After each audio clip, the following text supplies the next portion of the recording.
Donc nous allons aborder aujourd'hui la personne telle que la philosophie d'Aristote peut nous permettre de l'aborder, même si Aristote n'emploie pas le mot personne, j'ai bien souligné déjà plusieurs fois ce point.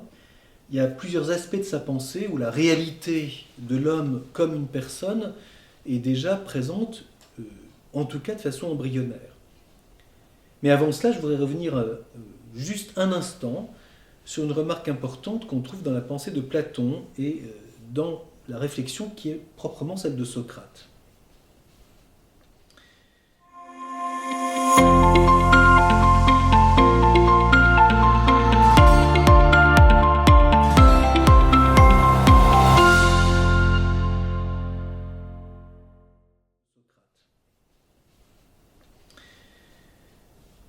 J'ai eu l'occasion la dernière fois d'évoquer la figure de Socrate, qui insiste sur l'importance de la dignité de l'homme. Et il y a un passage de la République qui m'est revenu en mémoire et que je trouve intéressant à évoquer pour bien voir le passage, et qui est plein de conséquences du point de vue philosophique, de la vision qu'on trouve notamment chez Homère à la vision qui va être celle de Socrate et que Platon va ensuite développer. Alors on se situe encore en éthique, bien sûr.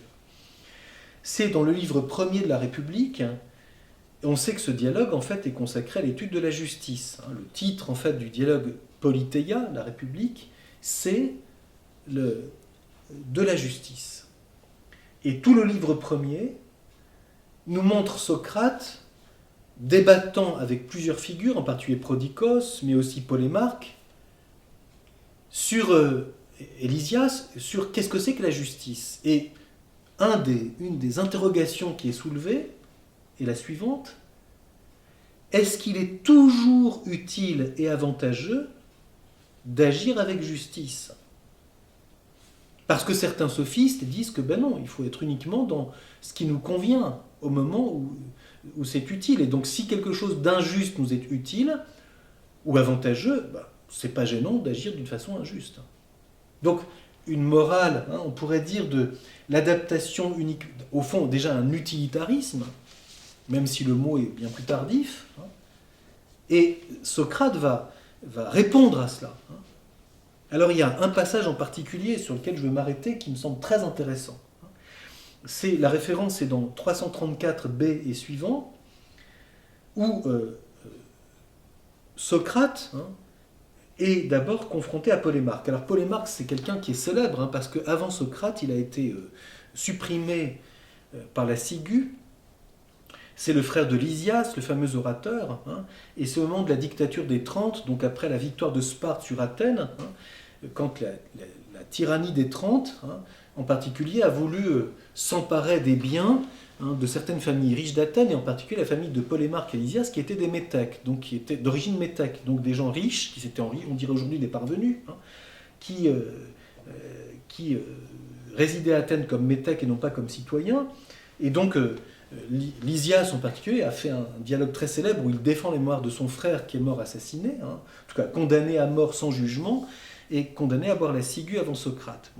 Et donc Polémarque, quand il dialogue avec Socrate, évoque la figure d'Ulysse et donc la pensée d'Homère, en disant ceci, et je voudrais de là aller un peu plus loin, élargir la question, et c'est intéressant quand il s'agit de la personne. Donc voici la citation de la République qui est dans la bouche de Polémarque. Homère fait grand cas de l'aïeul maternel d'Ulysse, Autolycos, et déclare qu'il surpassait tous les hommes dans l'art de dérober et de se parjurer.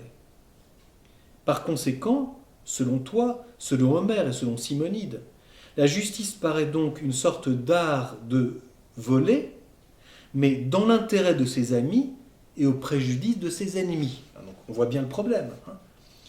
On fait tout pour le bien de ses amis, mais si on peut voler pour nuire à ses ennemis, allons-y. Or, c'est exactement ce que Polémarque a subi. Donc là, c'est Socrate qui parle à Polémarque, et Polémarque a vécu cela, puisque on lui a pris ses biens et on l'a supprimé dans cette dictature des 30. Bon, je ne rentre pas dans la question historique de cette parenthèse de la dictature des 30, et quand la démocratie revient à Athènes quelque temps plus tard, Lysias fera un discours très célèbre pour défendre son frère et montrer, réfléchir sur cette question. Alors Socrate donc, pose cette question à Polémarque. Donc finalement, tu es bien héritier d'Ulysse, et donc de la morale d'Homère, qui a comme principe que finalement, Ulysse est très habile pour mentir, voler, et il a hérité ça de son aïeul maternel, Autolycos. Et le principal, c'est d'être bienveillant et utile pour ses amis, et si on peut nuire à ses ennemis, tant qu'à faire, c'est bien. Alors, il y a quelques développements, et puis quelques lignes plus tard, Socrate a cette affirmation extraordinaire. Il pose, c'est sous mode d'une question, est-ce d'un homme juste que de faire du mal à quelque homme que ce soit? Donc, a-t-on le droit de nuire à quelqu'un, ou bien doit-on respecter tout homme du fait qu'il est homme? Quel est ce passage? Au fond, c'est le passage d'une morale, pourrait-on dire, très concrète, j'allais dire, la manière dont on vit sans se poser trop de questions, un particularisme. Ulysse vit comme ça. C'est sa morale.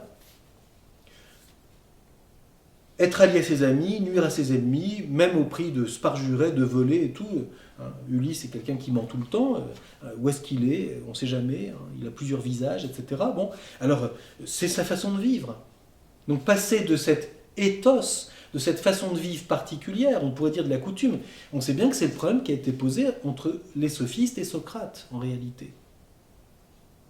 Telle coutume, ce qu'on appelle en grec l'éthos, la façon de vivre, les mœurs, pourrait-on dire.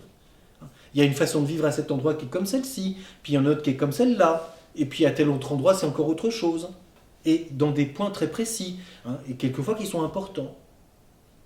Les coutumes dans le domaine de la propriété, les coutumes dans le domaine du mariage, les coutumes dans le domaine de la morale conjugale, etc. Ça varie. Il y a des peuplades où il est normal de prêter sa femme aux visiteurs. C'est moral. C'est la coutume.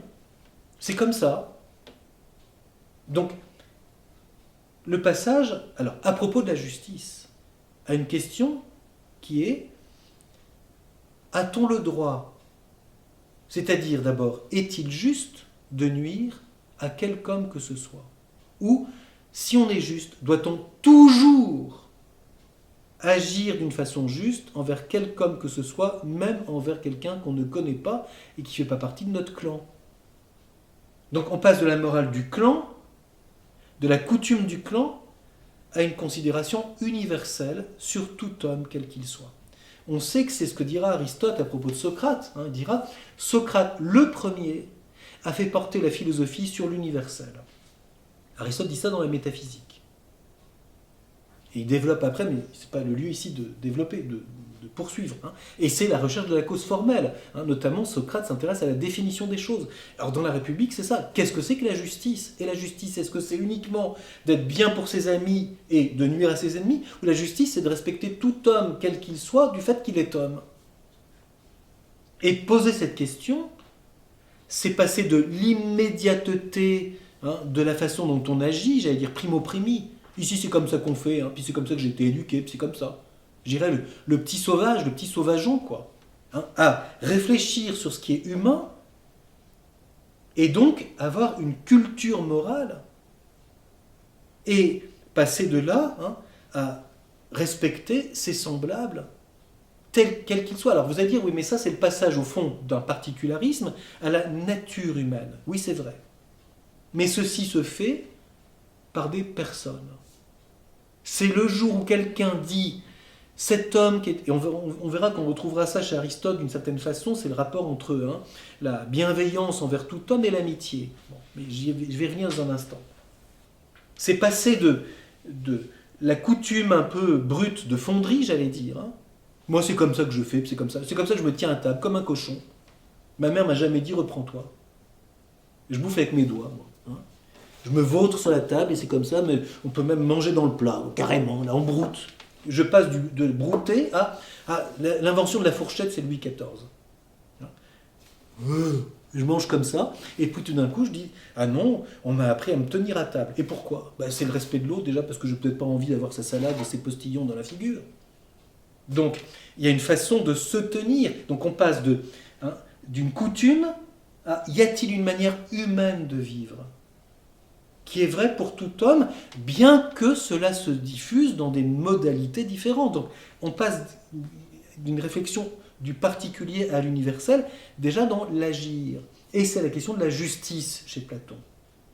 La justice fait qu'elle est écrite en grandes lettres dans le ciel des idées, donc il y a une conception de la justice, et puis elle est écrite en petites lettres dans la pratique concrète de l'individu. Et c'est le rôle du philosophe de passer de ce monde à la pratique. Bon, après, c'est la conception que Platon a de la politique, mais c'est pour ça que pour lui, c'est le philosophe qui est la personne.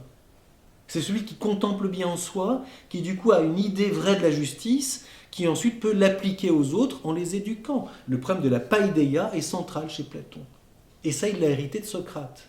Socrate se présente comme un éducateur qui fait passer de la particularité à réfléchir en interrogeant sur qu'est-ce qui est vraiment juste. Et quand tu dis qu'être juste, c'est juste respecter ses amis et nuire à ses ennemis, est-ce que tu ne crois pas que c'est peut-être pas tout à fait vrai? Donc tu es juste héritier d'Ulysse qui, lui, s'arrange uniquement pour que ce soit dans le sens de ce qui va pour son clan. Donc, or c'est intéressant parce que ça pose la question et Socrate poursuit de dire, mais alors si on veut réfléchir à cette question, il faut se demander c'est quoi un ami et c'est quoi un ennemi? Donc c'est le rapport à l'autre.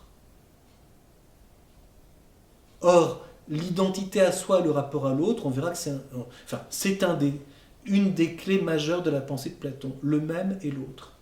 Qu'est-ce qui est identique à moi, qu'est-ce qui est autre que moi? C'est une des divisions fondamentales de la dialectique chez Platon. Donc, comment est-on passé de la singularité individuelle à l'homme en tant qu'homme, qui ensuite existe dans des manières d'être différentes, qui sont des personnes différentes? Vous voyez, il y a ici un débat qu'on voit apparaître, en tout cas qui m'intéresse, c'est le rapport entre la nature humaine et la personne humaine. Les Grecs, c'est le passage c'est la découverte de la physis, mais la nature humaine, elle est spirituelle. Et elle se réalise concrètement dans des personnes qui, à un moment donné, réfléchissent sur leur agir. Alors je crois que c'est intéressant parce que c'est quelque chose que Aristote va reprendre à son compte et que souvent on ne regarde peut-être pas tout à fait assez. Qu'est-ce que c'est que la personne? Encore une fois, le mot ne s'y trouve pas, mais où la réalité de la personne humaine apparaît-elle dans la philosophie d'Aristote? Premièrement, il y a une réflexion sur l'aspect de l'activité artistique, qui n'est pas seulement une activité laborieuse du travail qui serait celle de l'esclave. Ça, c'était la vision de Platon. Pour Platon, l'homme libre, le hétéros, et donc le citoyen, ne travaille pas. Le travail, c'est le rôle de l'esclave. Il bosse pour nourrir son patron, son maître. Et on sait qu'à Athènes, il y avait très peu de citoyens et multitude d'esclaves. Donc l'activité laborieuse n'est pas digne de l'homme pour Platon. Pour Aristote, pas du tout. Et je voudrais m'arrêter, il y a mille choses à faire à ce sujet, mais deux points majeurs qui sont intéressants pour poursuivre la réflexion.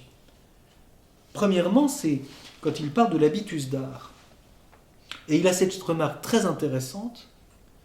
L'art tout entier concerne un devenir, donc c'est de l'ordre du travail, on modifie la matière. C'est en la modifiant qu'on la rencontre, parce qu'il y a des gens qui parlent de la rencontre de la matière. Bon, ça n'a aucun sens, on ne la rencontre pas, c'est comme la SNCF qui rencontre un quai tout d'un coup, c'est dangereux. Donc, la matière, on s'y confronte quand on la travaille, c'est un devenir. l'activité artistique. Et Aristote précise quelque chose d'intéressant, dont le principe réside en celui qui produit et non pas dans la chose produite. Donc l'homme, maître de la matière par l'art. Il y a ici quelque chose de très important à voir, c'est comment l'homme se situe dans le monde de la nature, dans le monde physique. Et on sait que cette distinction est fondamentale dans toute la pensée d'Aristote, la distinction de l'art et de la nature, c'est ça qui commande son approche de la physique. Quand on lit la physique d'Aristote, Aristote commence en distinguant certaines choses sont produites par l'art, d'autres par nature. Et même, c'est encore plus précis que ça, certaines choses sont par nature, fousaille, d'autres sont par autre chose. Par autre chose, j'entends un lit, une table ou autre chose du même genre, c'est-à-dire produit par l'art. Donc il y a quelque chose dans la nature qui échappe à l'homme. Et l'art imite la nature en ce sens que l'art présuppose la nature, puisqu'on travaille une matière qui nous est antécédente. Je n'ai pas fait le bois que je travaille. Je le transforme. Mais en même temps, je suis principe de quelque chose que le bois ne fera jamais par lui-même. Donc l'homme est à la fois dans la nature et il est maître de la nature, il s'en rend maître par son travail. Et c'est en ce sens que l'écologie ne peut pas être un absolu dans la pensée aristotélicienne, parce que l'homme a quelque chose à faire avec la nature et il ne la dégrade pas nécessairement. Bien sûr qu'il peut la dégrader, mais il ne la dégrade pas nécessairement et la nature pure n'existe pas. C'est très important dans le débat d'aujourd'hui. La question des rapports entre l'art et la nature n'est pas une question morale, de la moraline des écolos. C'est une question d'intelligence de la matière et du respect de l'homme, qui, par son intelligence et sa main, transforme la matière. Aristote a cette remarque, l'artiste, c'est l'intelligence liée à la main. Et dans l'activité artistique, le principe réside en celui qui produit, poiein, et non pas dans la chose produite. Donc la chose produite obéit à l'homme artiste. Elle lui est relative.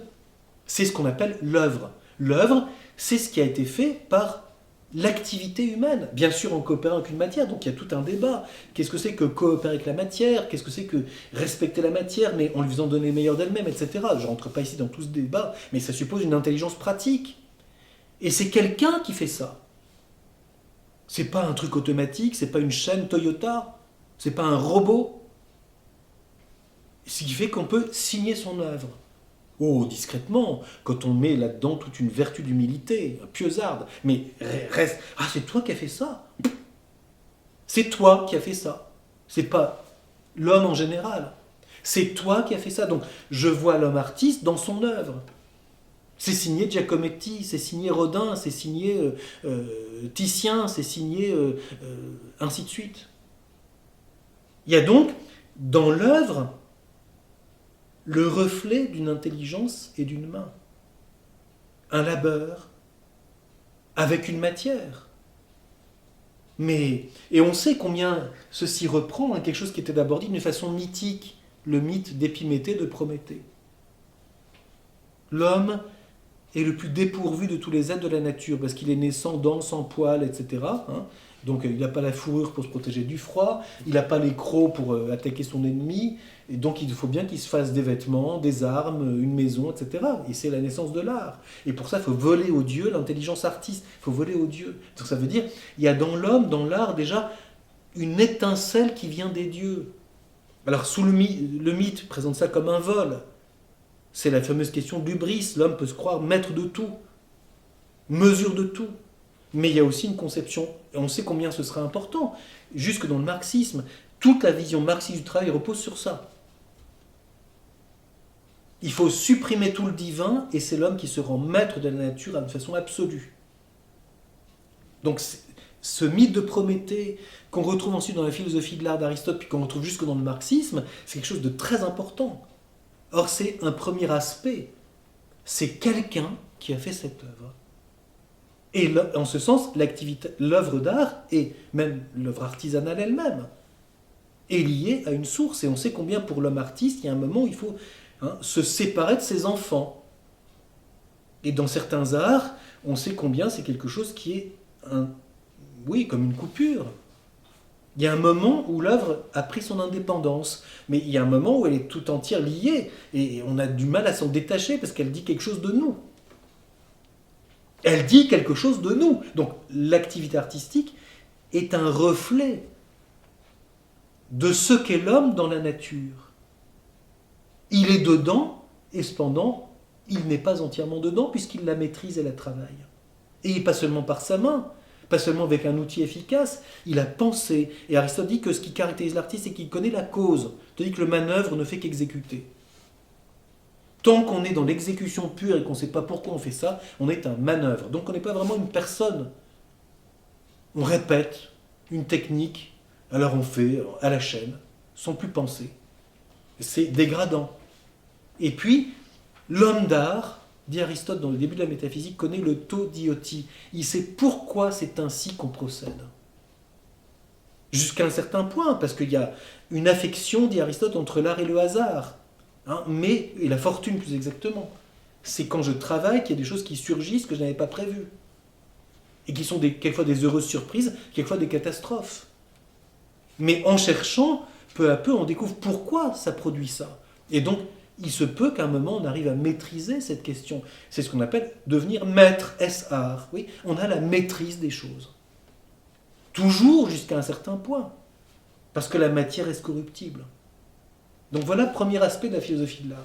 Deuxième aspect que je voudrais évoquer brièvement, et qui me semble très intéressant là aussi, et qui pose toute une question, j'allais dire, on dirait aujourd'hui existentielle, c'est l'aspect de la tragédie. Aristote n'a pas écrit beaucoup en philosophie de l'art, mais il y a au moins une œuvre qui est la poétique, et il ne faut pas s'y tromper, la poétique poiein, c'est-à-dire l'étude du faire. Et qu'est-ce qu'Aristote étudie? L'art du théâtre, la tragédie. Et il a cette remarque tout à fait intéressante, au passage.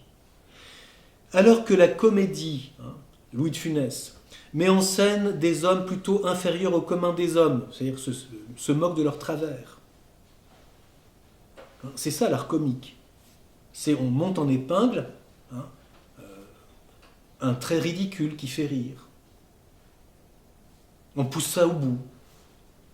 L'art tragique met en scène des hommes supérieurs au commun des hommes.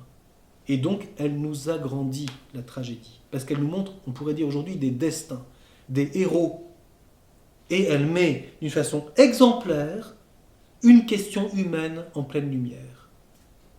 Antigone, faut-il obéir aux hommes, à la loi inique, ou faut-il respecter la loi divine qui me réclame d'ensevelir mon frère alors qu'il est banni de la cité? Et elle en meurt. Destin tragique. Au reste, c'est le thème de la jalousie. Il y a le thème du pardon dans la tragédie. Il y a le thème du destin, Édipe. Édipe a eu la prophétie, l'annonce qu'il allait tuer sa mère, et il dit mais jamais de la vie. Donc c'est la question de l'interdit, à la fois de l'inceste et ensuite du meurtre de sa mère. Et puis, sans savoir que c'est elle, oui.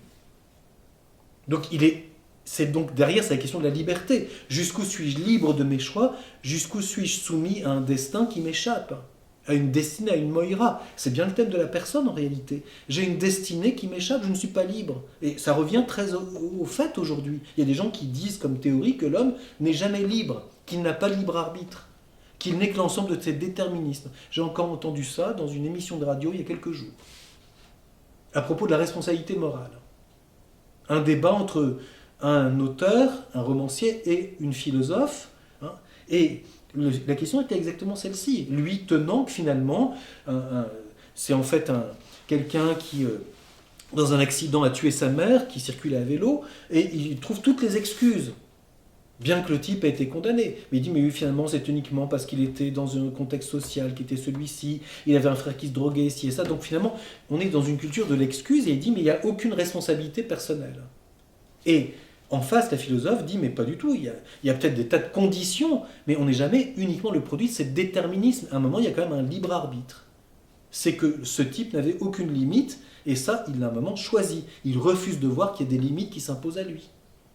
Jusqu'où est-il lucide? Donc, c'est tout le problème d'apprécier cela. Donc, eh bien, on est devant la question de la personne ici.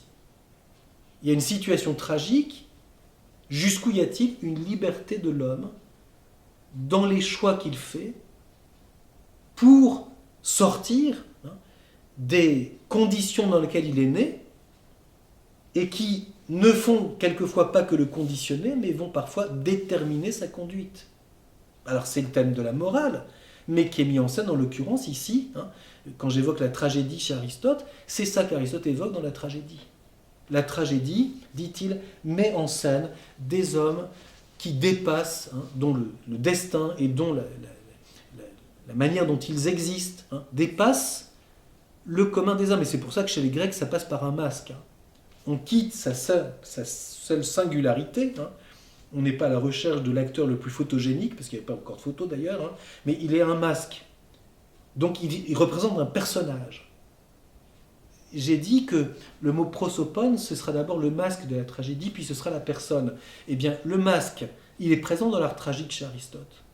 Pour que l'acteur joue non pas sa petite singularité, mais j'allais dire, rentre dans le destin du personnage qu'il joue et le donne à voir. Et donc, la tragédie a pour Aristote un rôle éducatif, pédagogique et en même temps un rôle qui purifie. On sait cette phrase célèbre, en voyant sur scène telle et telle chose, cela produit dans le spectateur les émotions correspondantes et cela le purifie de ses émotions. La catharsis. La tragédie a un rôle cathartique. En voyant Oreste, je me purge de la jalousie. En voyant Antigone, je me purge de cette fausse obéissance aux lois humaines, etc., etc. J'accepte de dire, oui, si je respecte la loi profonde, je prends le risque d'être rejeté par les hommes. Ok, je le vois sur scène. Et c'est le débat que je vis, parce que moi je suis devant cette question. À un moment, faut-il obéir à Dieu ou faut-il obéir aux hommes? C'est la question qui est posée aussi dans l'Évangile. En tout cas dans les Actes des Apôtres. Faut-il obéir à Dieu ou faut-il obéir aux hommes? Libre à vous si vous pensez qu'il faut juste vous obéir à vous. Mais nous ne pouvons pas taire ce que nous avons vu et entendu. Donc à un moment, on est prêt à donner notre peau pour ça. C'est ça la question. Et ça, c'est bien la tragédie. Et là, on voit tout d'un coup quelqu'un, pour prendre tout à fait autre chose, n'est-ce pas? À un moment donné, devant la débâcle de 1940, un homme seul se dresse. Je ne fais pas ici de la politique du général de Gaulle, mais à un moment, c'est vrai. L'homme a dit non, et à un moment, il est seul. Et quand on dit non, à un moment, on est seul. Et on n'a personne pour dire qu'il faut dire non. On accepte d'être seul quand on a dit non à quelque chose. Et ça fait hurler dans les chaumières des gens bien pensants qui disparaissent dans la grisaille de l'anonymat communautaire de l'obéissance aux conventions. Vu les circonstances, il vaut mieux se taire. Non, non, non, non, à certains moments, non. Donc, c'est intéressant. La faculté de dire non est-elle liée à la personne?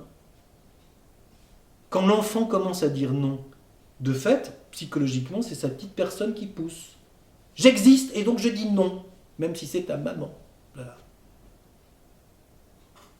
Si, non, non, non, non. Et on tient, et on tient, et on tient. C'est très drôle. Donc, il y a une question sur la liberté qui apparaît. C'est justement le deuxième grand axe de la pensée d'Aristote, c'est que l'homme est source d'activité éthique et politique. Alors, je m'intéresse surtout d'abord à l'aspect éthique ici. Il y a un passage, on pourrait lire les textes, mais ça nous prendrait trop de temps, donc je renvoie à un texte très important de l'Éthique à Nicoma qui se situe dans le livre 6, quand Aristote étudie ce que c'est que la vertu de prudence. Et au passage, c'est la grande différence entre Platon et Aristote.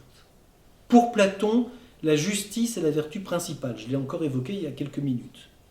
Pour Aristote, c'est la prudence qui sera la vertu clé de toute la vie morale et qui régente la justice elle-même. Donc le rapport entre justice et prudence est une question tout à fait importante. Et quand il étudie cela, Aristote dit, mais la prudence vient d'abord qualifier nos choix. L'homme prudent, c'est celui qui choisit à bon escient pour mettre en œuvre son activité volontaire. Et donc pour ça, Aristote fait une petite étude, très rapide, on pourrait dire aujourd'hui une petite anthropologie de l'homme pratique dans le domaine moral. Et c'est important, pourquoi? Parce que précisément, les stoïciens diront, 1 siècle, 2 siècles plus tard, que la personne, c'est le choix. Ils identifieront la personne et la proairesis. La proairesis, chez Aristote, bien avant les stoïciens, c'est le choix délibéré. Le aireton, c'est ce qu'on désire, c'est ce vers quoi on tend. Mais le pro-aireton, c'est ce qu'on a délibéré, un choix délibéré. Ça veut dire quoi un choix délibéré? Je reviens à ce que je disais tout à l'heure sur Socrate. C'est un choix sur lequel on a réfléchi. Parce que quand les gens disent délibéré, ça veut dire c'est délibérément que j'ai fait ça. Ça veut dire quoi délibérément, espèce d'imbécile? C'est-à-dire qu'il a réfléchi. Délibéré, ça veut dire réfléchir. C'est pas juste c'est comme ça et je ne bougerai pas. Ça, c'est une caricature. Le choix délibéré, c'est le choix sur lequel on a délibéré, c'est-à-dire on a réfléchi, on a raisonné. Et on a dit que entre plusieurs possibilités, c'est ça dans quoi on s'engage. Et donc Aristote dira, mais donc le choix c'est quelque chose de complexe. Ça suppose une volonté qui tend vers un bien et une intelligence qui est rectifiée, qui tend vers le vrai. Parce que si on a une intelligence faussée, on va mal réfléchir. On va avoir un a priori, par exemple, sur telle chose. Et donc, on va avoir une espèce de... Donc, les gens diraient aujourd'hui un angle mort. C'est la métaphore automobile. Le rétroviseur n'a pas vu le réverbère. Alors, donc, je n'ai pas vu cet angle-là, donc j'ai mal réfléchi. Paf! Je me suis pris un mur, oui, c'est le cas de le dire. Je n'avais pas vu du tout cet aspect, parce que je suis tellement obtus sur le fait que telle chose ne doit pas faire partie de ma vie, que je ne le vois plus, et donc je vois tellement plus que ça me détermine entièrement. Quand on ne voit pas un problème, il nous détermine en réalité. Donc, il faut une intelligence, dit Aristote, rectifiée, droite. Non, exactement, une volonté droite et une intelligence vraie. C'est facile de retrouver ça dans le livre 6 de l'Éthique à Nicomaque. Le choix entendu comme principe de l'action, c'est-à-dire j'agis d'une façon humaine quand ce que je pose comme acte relève d'un choix. C'est moi qui ai choisi ça. C'est pas parce que maman m'a dit que, parce que papa, maman m'ont dit que, parce que une telle m'a dit que, parce qu'un tel m'a dit que. Alors je répète, même dans le langage, je copie. Et je fais tout pareil. Bon, quand je suis comme ça, je suis un mineur. C'est-à-dire, je n'ai aucune autonomie morale. Je n'ai jamais rien choisi. Moi, j'ai fait que jamais qu'obéir. J'ai fait jamais que suivre ce qu'on m'a dit. Ça me dispense, c'est trop compliqué de réfléchir, je prends trop de risques, vous comprenez, c'est trop difficile d'être seul. Choisir, non, c'est impossible. Alors du coup, je choisis tout. Très mauvaise manière de comprendre Thérèse, parce que c'est pas ça du tout qu'elle veut dire. Elle est sacrément le sens du choix. Parce qu'on oublie toujours la suite de la phrase. Je choisis tout ce que vous voulez, mon Dieu, ce qui demande un sacré héroïsme. Parce que si vous voulez pour moi le martyre, j'y suis prête. Donc c'est un abandon, mais pas de sa volonté, c'est au contraire une volonté super déterminée. Et c'est pas sa prière qui lui dit que. Donc, le choix est principe de mon agir volontaire, parce que je fais ça parce que je l'ai choisi, j'en suis responsable. Et donc le choix, qu'est-ce que c'est? C'est quelque chose de complexe. C'est à la fois porté par un amour, donc une volonté qui tend vers un bien, et Aristote dit une volonté droite, parce qu'il y a des volontés tordues. On n'aime qu'un bien apparent, illusoire. On est tellement obsédé par l'argent que tout est en fonction de l'argent. Dès qu'on nous pose une question, c'est combien ça coûte. Et on est donc, aussi fausse vision de la pauvreté. Tout est vu en fonction du critère financier. Donc on fait des choix uniquement financiers. Je fais toujours le moins cher. Mais c'est foutu au bout de 2 jours. Donc tu vas le racheter. Oui, mais c'est toujours moins cher. Donc on est obtus, on a une volonté tordue par uniquement l'économie. Mais il n'y a pas que ça, parce que quelquefois il y a des investissements qui sont utiles dans la durée. Donc il faut avoir un peu d'intelligence de la durée. Volonté droite, c'est quoi? C'est très complexe. Tendre vers un bien réel. Pas acheter chinois parce que c'est moins cher. Shine, c'est la polémique actuelle. Robe à 2 €, évidemment, personne ne suit. Mais ça dure quoi? 1 semaine, puis après c'est jeté. Alors, qu'est-ce qui guide mes choix du côté de la volonté? Vers quoi je tends? Puis après, quelle lucidité j'ai sur moi-même, sur mes capacités réelles, sur le contexte, sur les autres, sur mes possibilités, etc. Donc une intelligence vraie qui suppose de s'informer et de délibérer. Et Aristote ajoute, le choix c'est donc une intelligence désirante ou un désir raisonné ou intelligent, et un tel principe, c'est un homme. Ça c'est très intéressant. Et là on retrouve Socrate. Quand Socrate disait « j'ai une sagesse humaine », il y a une philosophie du choix dont Aristote nous dit que ça, c'est un homme. Donc un homme se comprend moralement au choix qu'il pose. Parce qu'on découvre alors la volonté qui est la sienne, vers quoi il tend, et l'intelligence de son agir qui est la sienne, comment il aborde le réel. Et si quelqu'un est tellement dans la peur que tout est en fonction de la peur, dès qu'il y a une mouche qui vole de travers tout, c'est la catastrophe, tout va s'effondrer en permanence, eh ben, on voit quelqu'un qui n'est pas du tout lucide, qui est dans la passion de peur. Et donc, ses choix sont tout le temps oblitérés par sa peur. Tout le temps, tout le temps, tout le temps, tout le temps. Et donc, on est devant quelqu'un qui n'est pas vraiment quelqu'un. Il est esclave de ses peurs. Il est esclave de ses passions. Il est esclave de son amour de l'argent. Il est esclave de ce bien apparent qu'il prend pour un bien réel, etc., etc., etc. Il est englué. Et donc, sa personnalité n'émerge pas. Il étouffe. Et donc, c'est le milieu qui finit par le déterminer. Alors il agit tel un mouton de panurge. Voilà. Il suit la mode, il suit ce qu'on dit, il suit ce qu'on dit l'opinion, il pense comme dit le journaliste, il répète toute la journée ce qu'on a dit sur un tel sans avoir jamais l'expérience. Jamais l'expérience de la personne, mais il répète. Et donc il a le jugement faussé, ce n'est plus une personne. Il agit dans sa façon d'aborder les autres avec l'opinion de calomnie que l'on sort. Mais ce n'est plus personnel. C'est être esclave de l'opinion et qui est toujours manœuvrée par des passions inavouables. On veut détruire quelqu'un, donc ça fait bien de dire qu'il est nul. Qui veut noyer son chien l'accuse de la rage, c'est connu, c'est vieux comme Hérode.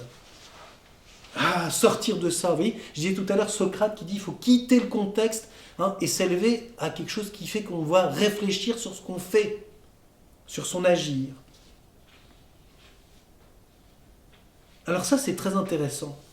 Le choix qui va être qualifié par la prudence. Parce que comme l'intelligence peut être aveuglée par l'imaginaire, par mes passions, comme la volonté peut être faussée, parce que moi je vais toujours dans la facilité, j'aime les sucres d'orge.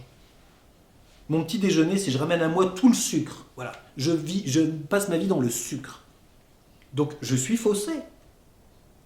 Il va falloir se corriger, il va falloir s'éduquer. Une personne, ça s'éduque. Soi-même. Ça acquiert une façon humaine d'agir. Bouffe pas tout le sucre parce qu'il y a quelqu'un avec toi qui veut aussi un sucre. Ça s'appelle le partage. La participation à la tarte commune. Si tu as pris tout, après moi le déluge, c'est sûr que les autres se regardent en chien de faïence, disent bon, on fait quoi maintenant ? On va manger des clopinettes. Vertu de tempérance, etc., etc. On retrouve qu'on avait vu à propos de Platon, mais beaucoup plus profond, le visage de l'âme et les vertus. Platon dit ça de façon poétique, à travers un mythe. Les 4 vertus cardinales sont le visage de l'âme. Très bien, le visage prosopone. Mais quelle est la clé de tout ça ? L'intelligence de son agir volontaire. Et donc le rapport entre la prudence et la personne, devenir lucide sur son agir. Et savoir que si on est un trouillard de première classe, il va falloir lutter pour lutter contre ses peurs. Donc on va faire des expériences, on va aller marcher dans le noir 5 minutes, puis après ce sera 7 minutes, puis après ce sera 10 minutes, puis après on dit « Oh, jamais je n'aurais fait ça il y a 5 ans !» Métaphoriquement, marcher dans le noir. Donc, on voit bien la personne et ses choix. Qu'est-ce qui est mon conditionnement qui fait que je suis plus ou moins privé d'une certaine liberté ?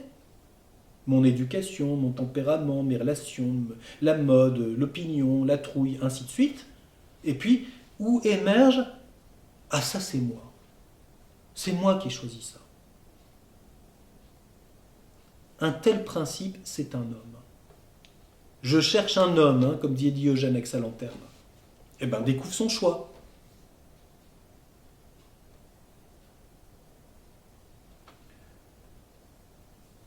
Ça a une incidence, ça a une répercussion sur l'aspect politique.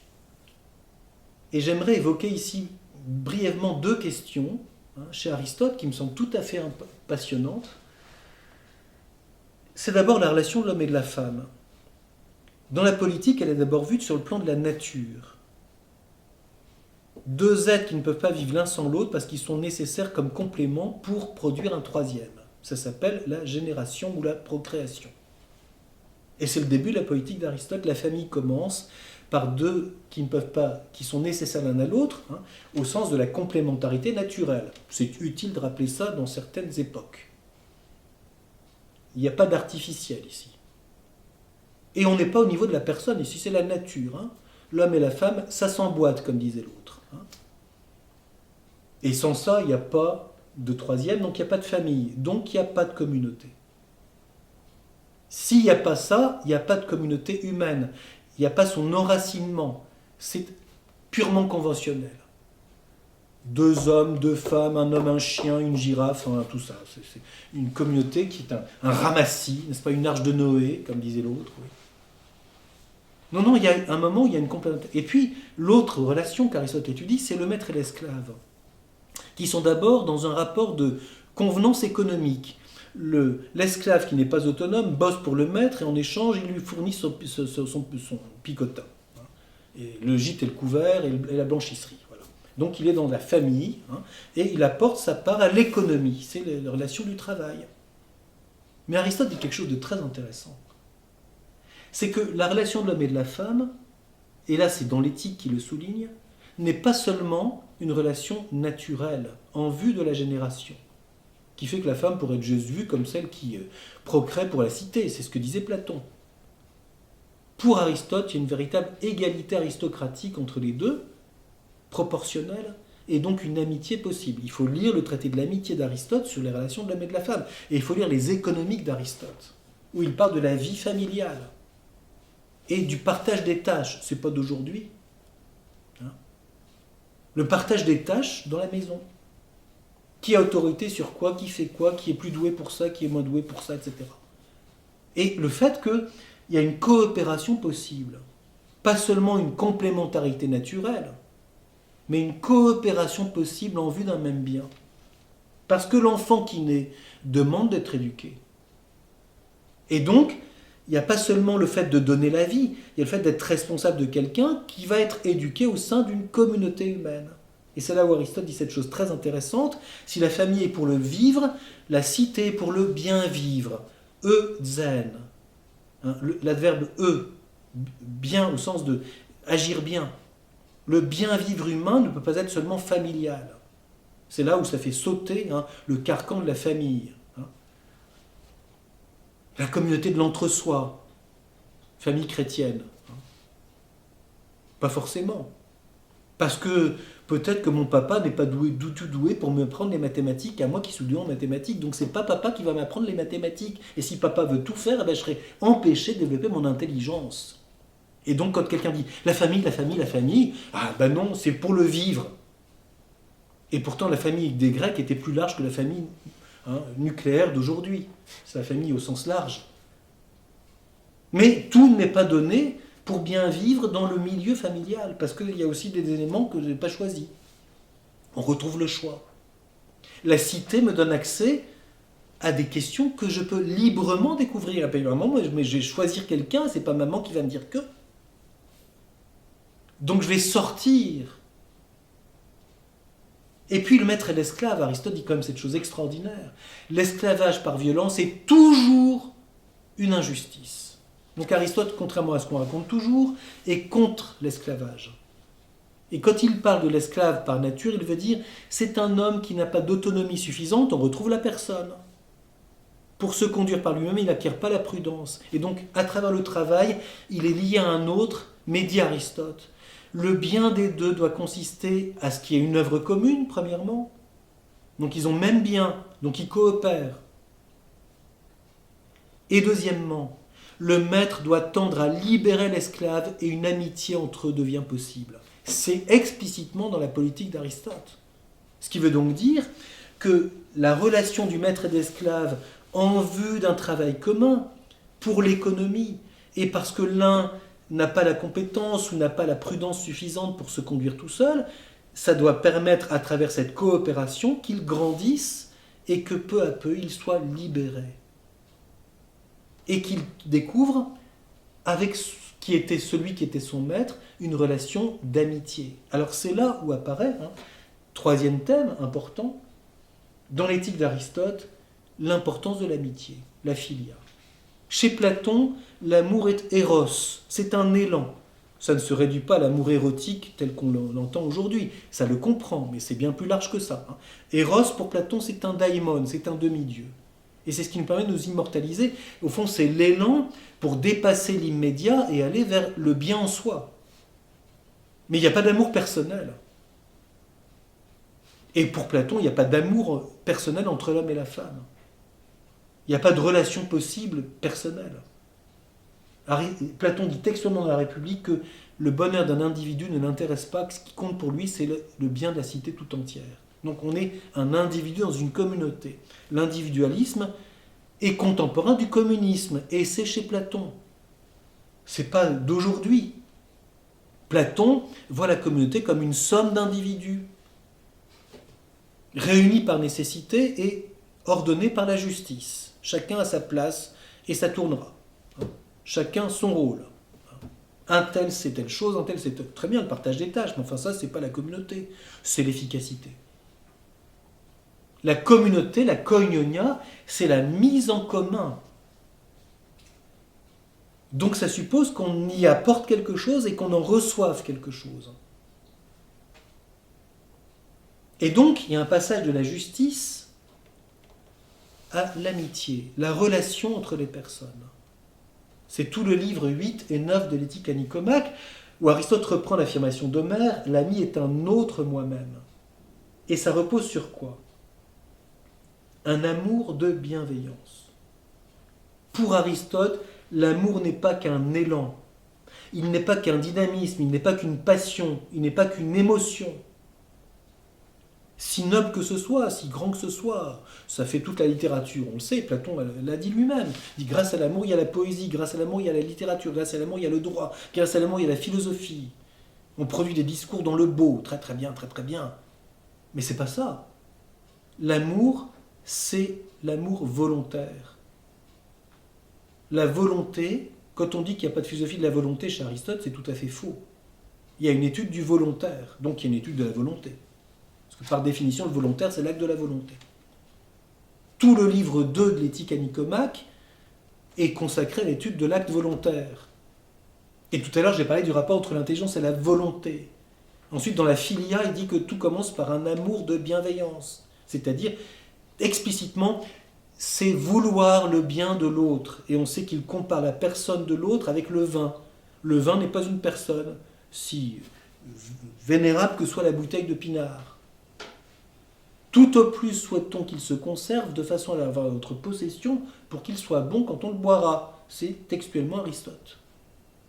Tandis que, pour un ami, dit Aristote, il est de nécessité de vouloir ce qui est bon pour lui. Donc, l'amour comporte le respect de l'autre. Donc, la capacité de l'altérité. Ah, voilà une question très intéressante. Quel rapport entre la personne et l'altérité? Parce que je ne suis pas l'unique personne, bien que je puisse dire seul je suis. Et mon voisin dit aussi je suis. Alors c'est des monades, les unes à côté des autres, comme ça, sans aucune communion possible. Non, l'amitié fait qu'il y a une communion avec l'autre, qui est autre, et un amour de bienveillance réciproque, dit Aristote. Ça veut dire que les amis sont nécessaires l'un à l'autre, mais dans la liberté la plus grande. C'est pas du donnant-donnant au sens de la justice, c'est pas un contrat.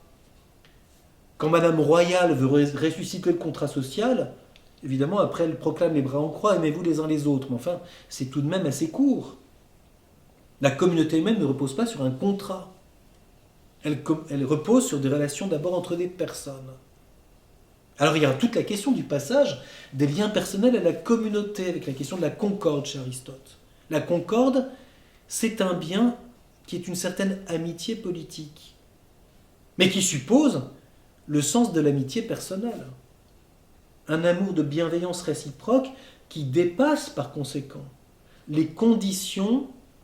C'est toute la question qu'Aristote se pose sur la question des amitiés proportionnelles. Y a-t-il une amitié entre parents et enfants? Il répond oui. Y a-t-il une amitié entre des inégaux? Il répond oui. Y a-t-il une amitié avec quelqu'un qui me dépasse complètement? Répond que c'est possible.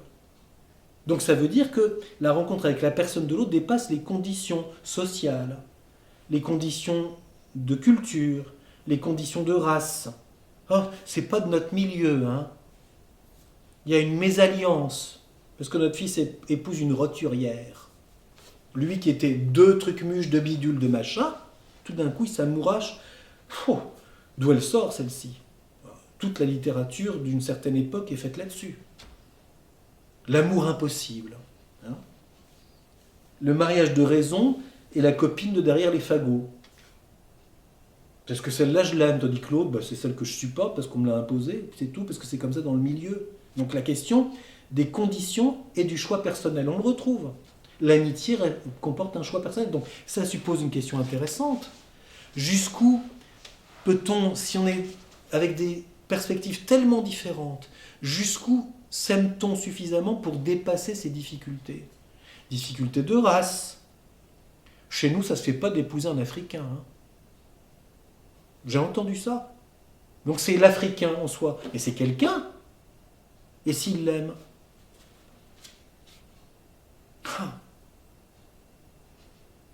Donc la convention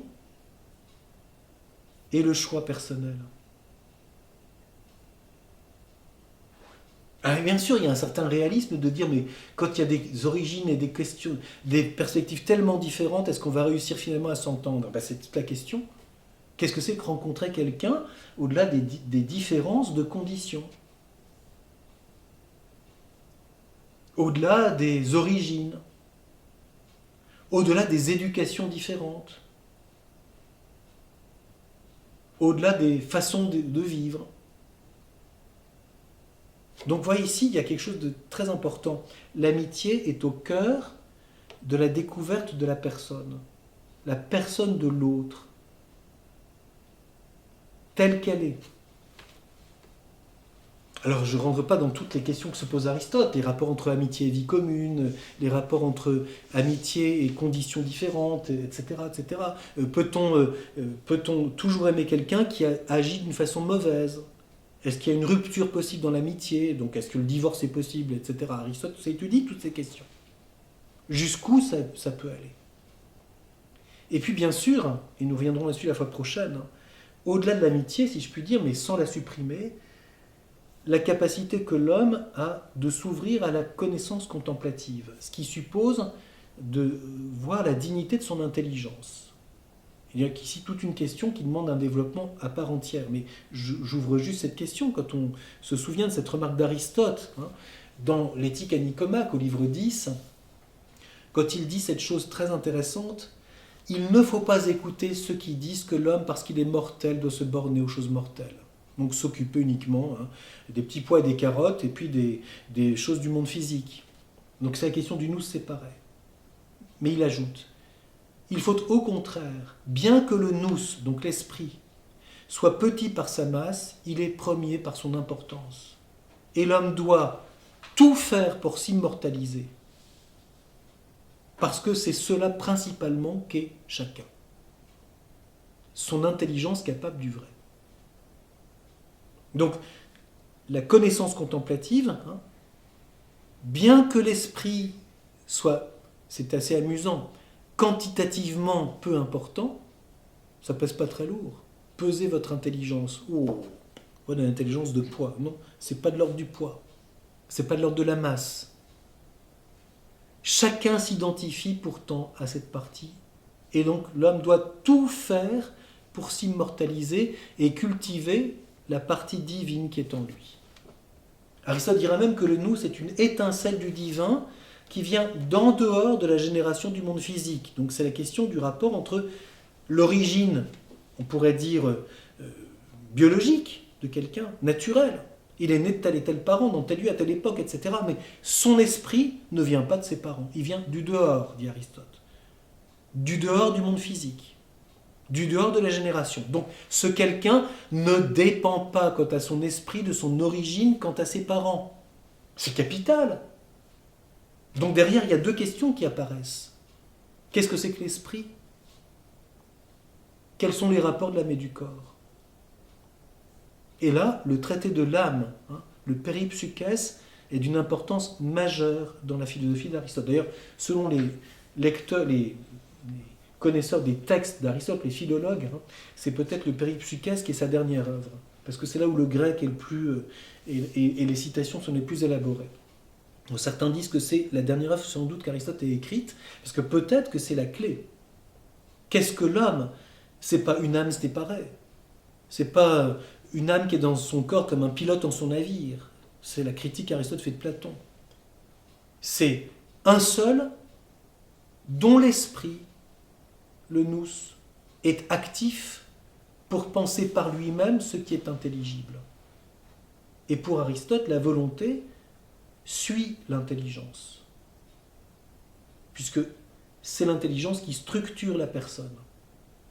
Alors, nous essaierons de comprendre ça de façon un petit peu plus détaillée, pour bien voir comment cette réflexion philosophique d'Aristote, qui se déploie dans toutes ses directions, l'activité artistique, le choix moral, l'amitié, la connaissance contemplative, le lien avec la nature, etc., finalement, doit s'intéresser à qu'est-ce que c'est que l'esprit. Et c'est toute l'importance de la métaphysique.